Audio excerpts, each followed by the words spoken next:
আমরা যখনই একজন ডায়াবেটিক পেশেন্টের ডায়েট চার্ট বানাই তাদের আমরা সব সময় পরামর্শ দিয়ে থাকি যে আপনারা বেশি বেশি শাকসবজি খান।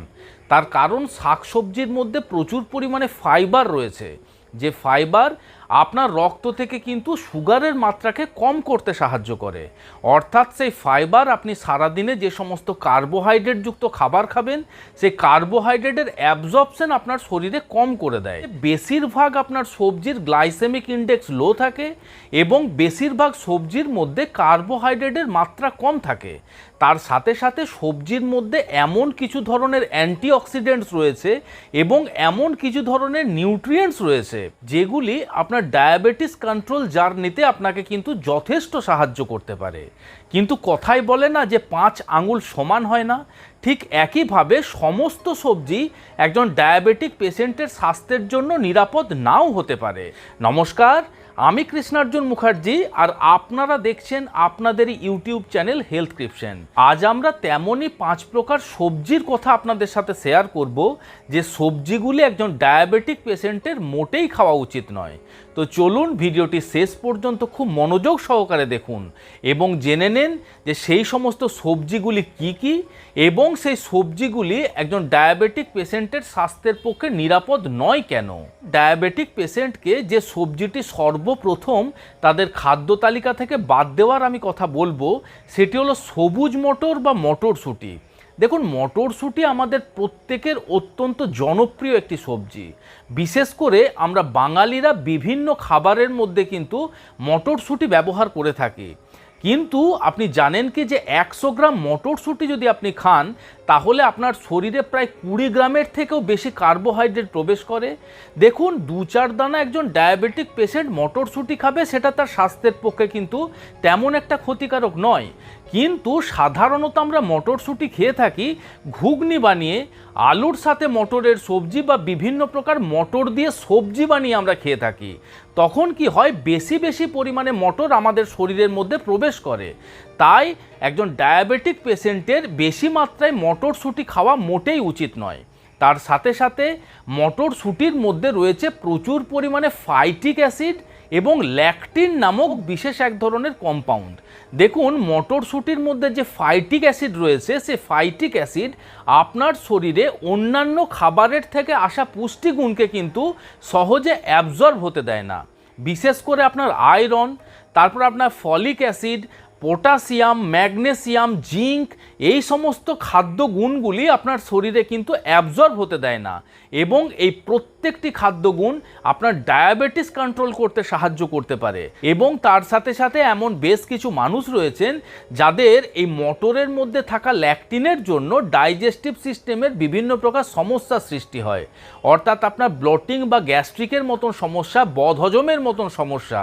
তাই যদি আপনি একজন ডায়াবেটিক পেশেন্ট হয়ে থাকেন তাহলে আমার পরামর্শ অবশ্যই চেষ্টা করবেন মটরশুঁটি যতটা সম্ভব অ্যাভয়েড করা যায় ততটাই ভালো।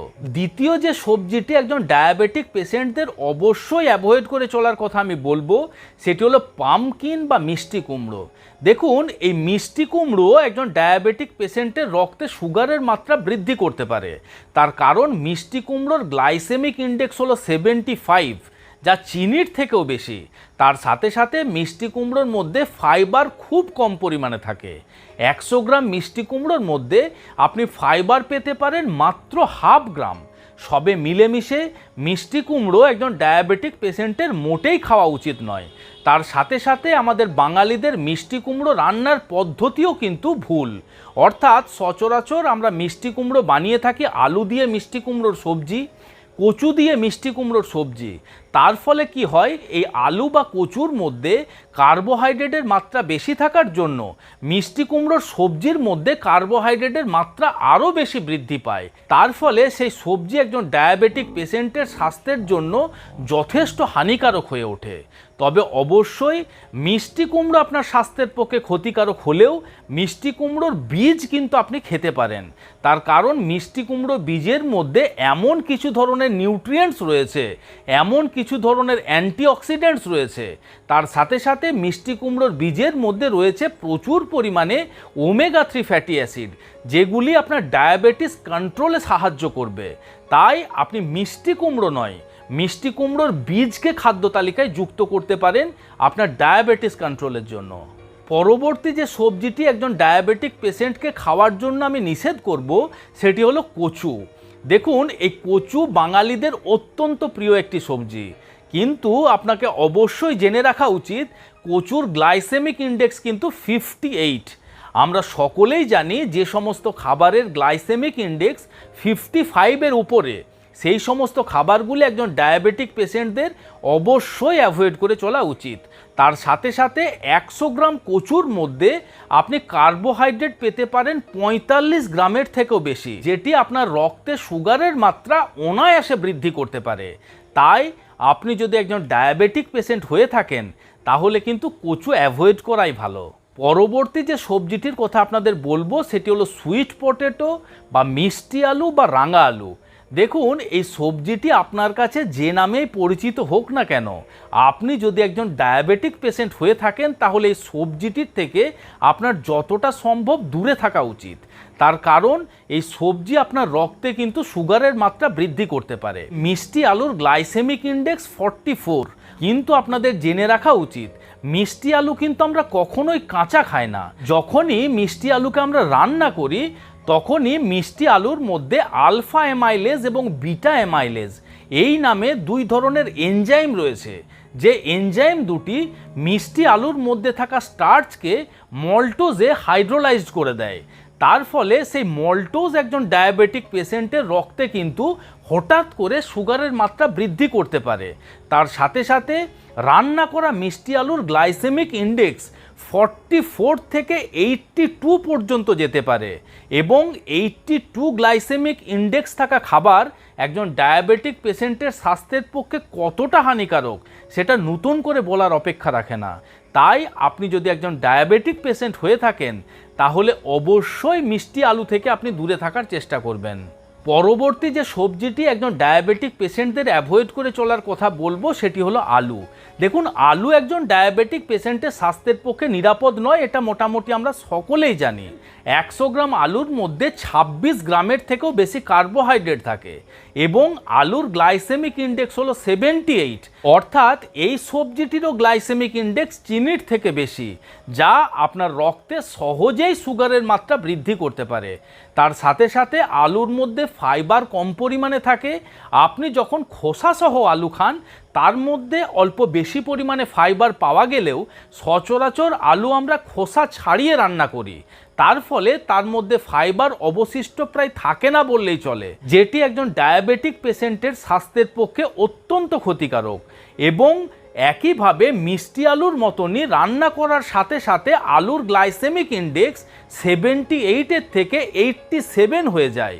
এবং যখন আপনারা আলুকে ইনস্ট্যান্ট কুক করেন, অর্থাৎ যখন আপনারা আলু ভাজেন বা আপনার ফ্রেঞ্চ ফ্রাইয়ের মতন পদ বানান, তখন আলুর গ্লাইসেমিক ইন্ডেক্স আরও বেশি বৃদ্ধি পায়, যা একজন ডায়াবেটিক পেশেন্টের জন্য বিষের মতন কাজ করতে পারে। আমি যখনই এমন ভিডিও বানাই যে কোন কোন খাবারগুলি আপনার স্বাস্থ্যের পক্ষে মোটেই নিরাপদ নয়, সাথে সাথেই আমার প্রিয় দর্শক বন্ধুরা কিন্তু খুব সহজেই নিরাশ হয়ে যান। তারা সাথে সাথেই আমাদের কমেন্ট করেন যে আপনি তো দেখি সমস্ত খাবার খেতে নিষেধ করে দিলেন। দেখুন, আমি এতক্ষণ ধরে যে 5 প্রকার সবজির কথা আপনাদের সাথে শেয়ার করলাম, সেই সবজিগুলি একজন ডায়াবেটিক পেশেন্টের স্বাস্থ্যের পক্ষে ক্ষতিকারক এ কথাটা ঠিকই, কিন্তু সেই সবজিগুলি আপনারা একদমই খেতে পারবেন না এমনটা নয়।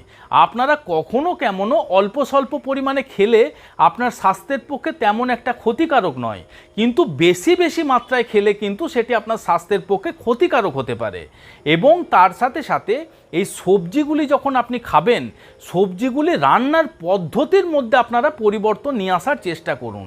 অর্থাৎ আমরা আগের বিভিন্ন ভিডিওতে আপনাদের সাথে আলোচনা করেছি যে সমস্ত সবজিগুলির গ্লাইসেমিক ইন্ডেক্স বেশি, যে সবজিগুলির মধ্যে কার্বোহাইড্রেটের মাত্রা বেশি থাকে, সেই সমস্ত সবজিগুলি এমন কিছু ধরনের সবজির সাথে রান্না করুন যে সবজিগুলির মধ্যে প্রচুর পরিমাণে ফাইবার থাকে, যে ফাইবারগুলি আপনার রক্তে হঠাৎ করে সুগারের মাত্রা বৃদ্ধি করতে পারে না বা ওই সমস্ত কার্বোহাইড্রেটের অ্যাবজর্পশন আপনার শরীরে কম করে দেয়। অর্থাৎ মনে করুন আমি এতক্ষণ ধরে যে সমস্ত সবজিগুলির কথা আপনাদের সাথে আলোচনা করলাম, সেই সমস্ত সবজিগুলির মধ্যে কোনো একটি সবজি যদি মনে করুন মিক্সড ভেজের সাথে বা পাঁচমিশেলি সবজির সাথে দিয়ে রান্না করেন, সেক্ষেত্রে আপনি অল্প স্বল্প পরিমাণে এই সমস্ত সবজি খেতে পারেন। কিন্তু অবশ্যই মনে রাখবেন যে পাঁচমিশেলি সবজি মানে এই 5 প্রকারের সবজি দিয়ে কিন্তু পাঁচমিশেলি সবজি বানাবেন না, তখন কিন্তু হিতে বিপরীত হতে পারে। আপনি যদি একজন ডায়াবেটিক পেশেন্ট হয়ে থাকেন তাহলে খাবার দাবারের বিষয় নিয়ে এত চিন্তার কিছু নেই, এত ঘাবড়ে যাওয়ার কিছু নেই। শুধুমাত্র যে সমস্ত খাবারগুলির মধ্যে কার্বোহাইড্রেটের মাত্রা বেশি রয়েছে, যে খাবারগুলির গ্লাইসেমিক ইন্ডেক্স বা গ্লাইসেমিক লোড বেশি, সেই সমস্ত খাবারগুলি যতটা সম্ভব অ্যাভয়েড করে চলার চেষ্টা করবেন। সাথে সাথে আপনারা ফিজিক্যাল এক্সারসাইজ বা যে কোনো প্রকারের ফিজিক্যাল অ্যাক্টিভিটি করার চেষ্টা করবেন।